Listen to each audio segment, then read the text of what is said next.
সম্মানিত দর্শক শ্রোতা, আসসালামু আলাইকুম। আশা করি যে যেখানেই আছেন ভালো আছেন, সুস্থ আছেন।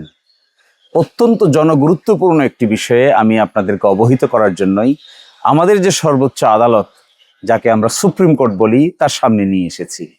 এটাই ২০ কোটি লোকের বিচারের সর্বোচ্চ কেন্দ্র। এই বিচারালয় থেকেই সর্বোচ্চ বিচার মানুষকে দেয়া হয়।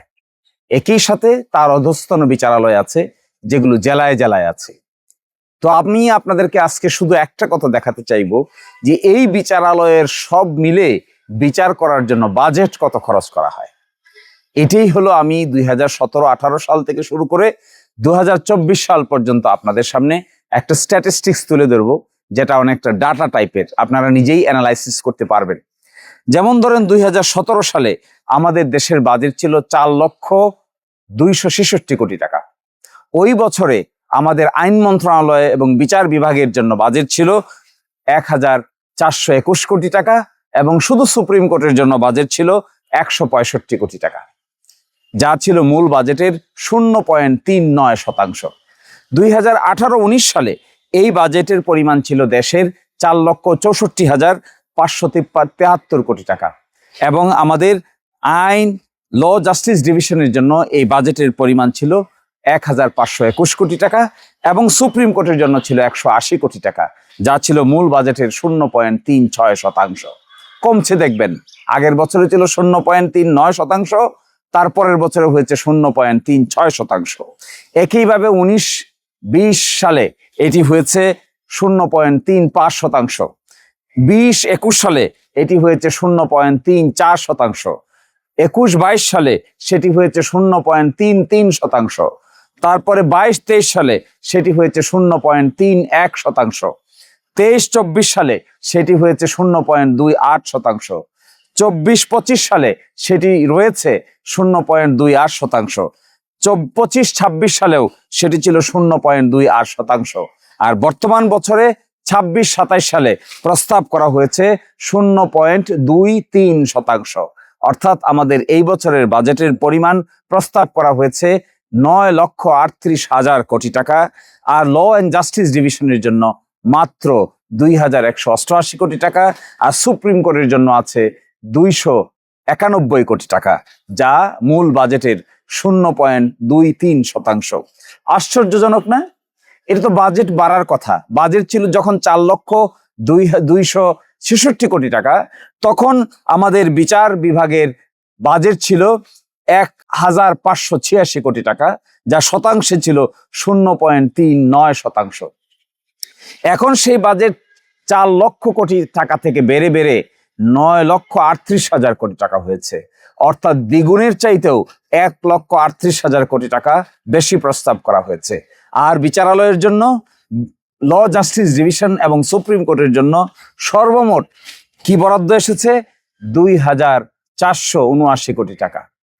যদি 0.39% অর্থাৎ 0.39% বাজেট যদি থাকতো, যা বাজেট হয়েছিল 2017-18 সালে, তাহলে এই সংখ্যা হওয়ার কথা 3,658 কোটি টাকা। আর তা না হয়ে হয়েছে 2,479 কোটি টাকা। এর অর্থ কি? সব জায়গায় বাজেট বাড়ছে, সব জায়গায় অ্যালোকেশন বাড়ছে, কিন্তু বিচার এবং আইন মন্ত্রণালয়ের অধীনে যে বাজেট সেটি কমছে। সেটি 0.39% থেকে শুরু করে আস্তে আস্তে এটি কমে 0.23%তে রূপান্তরিত হয়েছে। কি বলবো? কাকে কি বলবো? বিচার আমরা পেতে চাই, সময় মতো বিচার পেতে চাই, সঠিক বিচার পেতে চাই, কিন্তু বিচারালয়ের জন্য তো আমরা বাজেট নির্ধারণ করছি না, বাড়াচ্ছি না, ফ্যাসিলিটেট করছি না। তাহলে সময় মতো সঠিক বিচার কেমন করে পাবো? বিচার তো একটা আয়োজন। এই আয়োজন যদি করতে হয় তাহলে তো প্রস্তুতির ব্যাপার থাকে, লজিস্টিক থাকে। লজিস্টিক তো কমছে। লজিস্টিক এক সময় ব্যয় করার জন্য আমাদের হাতে 2017-18 সালে বাজেট করা হয়েছিল 1,586 কোটি টাকা। দেখেন 2026-27 সালে এটি প্রস্তাব করা হয়েছে 2,479 কোটি টাকা। ওই হারেও যদি বৃদ্ধি পেত, বৃদ্ধি যদি নাও পেত, সমহার থাকতো, 0.39% যদি থাকতো, তাহলে এটা হতো 3,658 কোটি টাকা। এই অবস্থায় আমি অনুরোধ জানাবো এই বাজেটটিকে আপনারা রিশিডিউল করেন, সম্পূরক বাজেটে আপনারা এটিকে অ্যাড করেন, বিচার বিভাগকে গুরুত্ব দেন, উচ্চ আদালতকে গুরুত্ব দেন, নিম্ন আদালতের ফ্যাসিলিটি বাড়ান।